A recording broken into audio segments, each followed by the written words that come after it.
दुमका की बेटी की मौत की घटना से शहर में दुख और गुस्से का माहौल है। छात्रा की हत्या के आरोपी को फांसी की सजा दिलाने की मांग की जा रही है। इसी बाबत आज भागलपुर में भी छात्रा अंकिता सिंह की बर्बरतापूर्ण हत्या के विरोध में कई सामाजिक संगठनों द्वारा जन आक्रोश कैंडल मार्च यात्रा निकाला गया। यह कैंडल मार्च यात्रा स्टेशन चौक से खलीफाबाग चौक होते हुए भगत सिंह चौक घंटाघर चौक तक लाया गया। कार्यक्रम के संयोजक पूर्व नगर निगम पार्षद संतोष कुमार ने बताया कि सरकार के उदासीन रवैये के कारण आज झारखंड में लव जिहाद और धर्मांतरण के मामले धड़ल्ले से बढ़ते चले जा रहे हैं और सरकार ऐसे असामाजिक तत्वों को प्रश्रय देने का काम कर रही है। इस कारण ऐसी घटनाएं बढ़ती चली जा रही हैं। इसे जल्द से जल्द रोकना होगा। साथ ही प्रदर्शनकारियों ने कहा सरकार स्पीडी ट्रायल चलाकर हत्यारे शाहरुख को जल्द से जल्द फांसी की सजा सुनाए, जिससे छात्रा अंकिता को जल्द से जल्द न्याय मिल सके। इस जनाक्रोश कैंडल मार्च यात्रा कार्यक्रम के दौरान शहर के सैकड़ों लोग सड़कों पर अंकिता को न्याय दिलाने के लिए हल्ला बोल प्रदर्शन के साथ साथ जनाक्रोश कैंडल मार्च करते दिखे। भागलपुर में यह जन आक्रोश कैंडल मार्च के माध्यम से हम लोग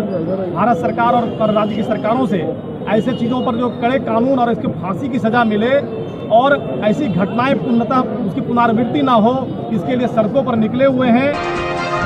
बिजली उपभोक्ता संघर्ष समिति के द्वारा खलीफाबाग चौक पर बिजली विभाग के उदासीन रवैये के खिलाफ बिहार के मुख्यमंत्री नीतीश कुमार का पुतला दहन कर आक्रोश व्यक्त किया गया। बिजली उपभोक्ता संघर्ष समिति के अध्यक्ष रामप्रकाश गुप्ता ने बताया कि शहर में बिजली विभाग के द्वारा अंडरग्राउंड तार बिछाने और मेंटेनेंस के नाम पर घंटों बिजली की कटौती की जाती है, जिसके कारण इस उमस भरी गर्मी में लोग परेशान होते हैं और पानी संकट की समस्या उत्पन्न हो जाती है। हम लोगों की मांग है कि 24 घंटे निर्बाध रूप से बिजली दिया जाए। अगर शहर में 24 घंटे बिजली नहीं दिया गया तो हम लोग आगे चरणबद्ध आंदोलन करेंगे। बिजली विभाग को जनता की कोई चिंता नहीं है, जनता त्रस्त है और बिजली विभाग के अधिकारी मस्त हैं। जो घोषणाएं हुई हैं अंडरग्राउंड वायरिंग की, पूरे शहर में नई संचार प्रणाली की, वो सब ध्वस्त है। रात्रिकालीन सेवा की कोई व्यवस्था नहीं।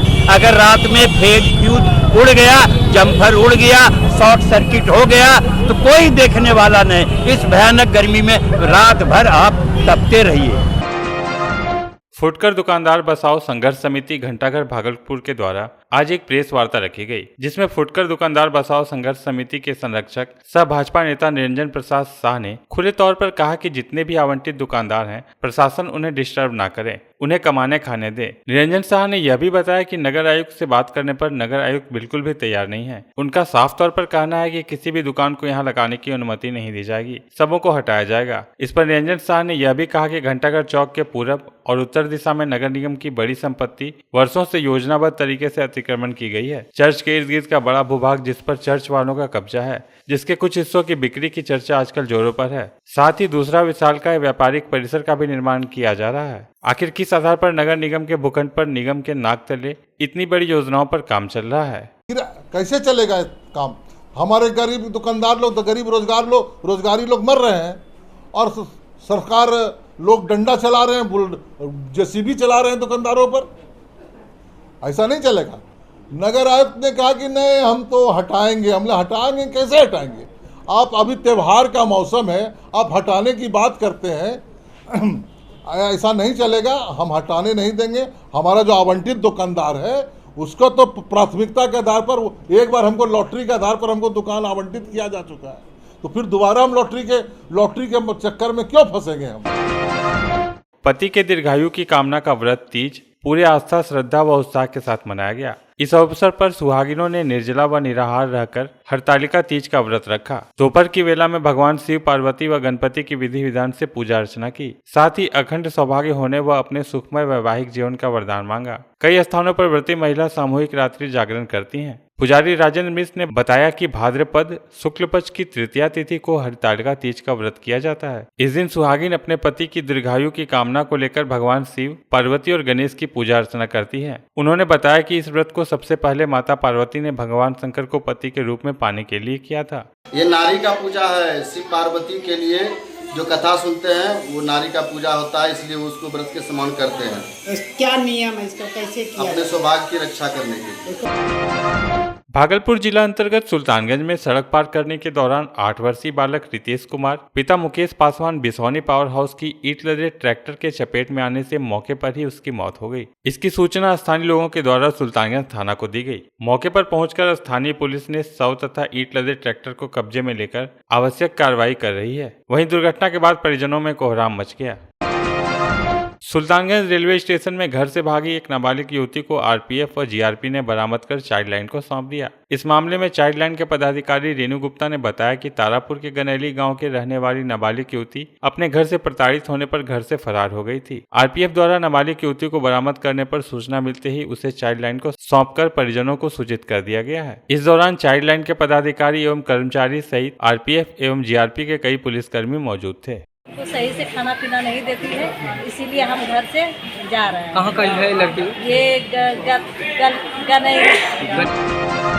POCSO court ADJ 7 Lavkush Kumar की कोर्ट ने नाबालिग बच्ची से रेप मामले में आरोपी विकास कुमार को 20 साल की सजा सहित पीड़िता को 3 लाख रुपया मुआवजा सरकार को देने का आदेश दिया है। मामला 25 जून 2020 का है, जब इसीपुर बाराहाट थाना क्षेत्र की एक नाबालिग बच्ची शौच के लिए गई हुई थी। इसी क्रम में आरोपी विकास कुमार के द्वारा बच्ची के साथ रेप किया गया था और उसे बेरहमी से घायल कर दिया था। परिजन देर रात तक बच्ची को खोजते रहे, लेकिन वह नहीं मिली। सुबह घायल अवस्था में जब घर आई तब घटना की जानकारी परिजनों को हुई, जिसके बाद परिजन बच्ची का इलाज कराने के 5 दिन के बाद मामला दर्ज कराए। ये सज़ा जो हुआ 20 वर्ष का सज़ा हुआ। ये इसीपुर बाराहाट कांड संख्या 44-20 का था। घटना जो है 2520 का घटना है। वो जो है पीड़िता जो थी, लड़की जो था, शौच करने के लिए वो मकई के खेत में दूर में गई और वहीं पर विकास नाम का एक लड़का था जो कि उसको बलात्कार किया। बलात्कार करने का इस ढंग से बलात्कार किया कि उसको एकदम घायल कर दिया, मार पीट करके, दांत मुँह काट करके। भागलपुर की बेटी नजराना नाज ने खेलो इंडिया वुमेन जूडो नेशनल में बाजी मारकर पूरे शहर का नाम रोशन किया है। नजराना नाज भागलपुर की academy of karate and judo club की खिलाड़ी है, जिसके कोच सेंसेई मोहम्मद मोहसिल ओला उर्फ छोटू हैं। उन्होंने बताया कि नजराना नाज को कैडेट प्लस 70 kg में गोल्ड मेडल प्राप्त हुआ। कोच ने यह भी बताया कि नजराना नाज को गोल्ड मेडल प्राप्त करने की खुशी में भागलपुर के सभी लोगों ने ढेर सारी बधाई भी दी।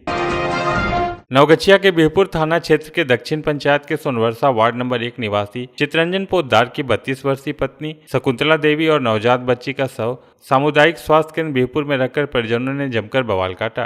करीब 2 घंटे तक अस्पताल परिसर रण क्षेत्र में तब्दील हो गया था। मृतक महिला के परिजनों के अनुसार गर्भवती शकुंतला देवी को प्रसव के लिए शनिवार की शाम बिहपुर सीएचसी में भर्ती कराया गया था, जहां महिला ने स्वस्थ बच्ची को जन्म दिया। महिला की अत्यधिक ब्लीडिंग होने के कारण मायागंज भागलपुर रेफर कर दिया गया, जहां जच्चा व बच्चा दोनों की मौत इलाज के दौरान हो गई। परिजन डॉक्टरों पर लापरवाही का आरोप लगा रहे थे। हंगामे व तोड़फोड़ की सूचना पर बिहपुर थाना अध्यक्ष राजकुमार सिंह एवं बिहपुर अंचल के आरओ आमिर हुसैन पहुंचे और किसी तरह समझा बुझाकर माहौल को शांत किया। जो भी दुखद घटना यहाँ पे घटी है उसकी जांच होगी और जो भी होगा उस पर कार्रवाई किया जाएगा। यहाँ महिला डॉक्टर नहीं है तो उसके लिए भी हम लोग मांग करेंगे। और जो भी सरकार की योजनाएं हैं होती है बच्चों के लिए, इनके कोशिश करेंगे हम लोग पूरा करने का जल्द से जल्द।